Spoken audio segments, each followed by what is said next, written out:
Boris Johnson's proposal to break international law in a specific and limited way has sparked widespread condemnation, but according to precedent set by a British judge, the Crown has a sovereign right to change its policy, even if this involves breaking international convention. Earlier this week, MPs voted on a controversial new bill published by the government.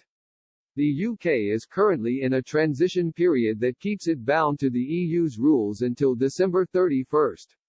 The two sides have been trying to negotiate a new trade deal that would come into effect once this period ends, but talks have been characterized by deadlock. With less than 5 weeks to go, Downing Street is essentially seeking to prevent disruption to trade between the four nations of the UK if no deal is reached with the EU.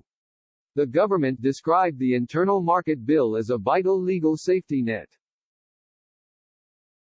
However, the move has enraged Brussels and prompted a fresh rebellion within the Conservative Party.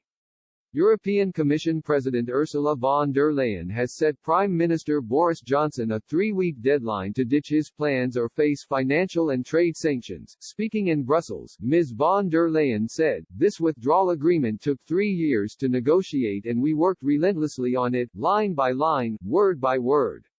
And together we succeeded. And the result guarantees our citizens' rights, financial interests, the integrity of the single market, and crucially the Good Friday Agreement." The EU and UK jointly agreed it was the best and only way for ensuring peace on the island of Ireland. "We will never backtrack on that. This agreement has been ratified by this House and by the House of Commons. It cannot be unilaterally changed, disregarded or disapplied.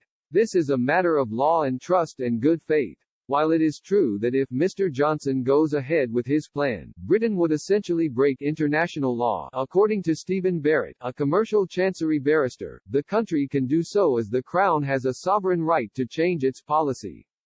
Mr. Barrett wrote for The Spectator, "Do you remember when the UK broke the Geneva Convention?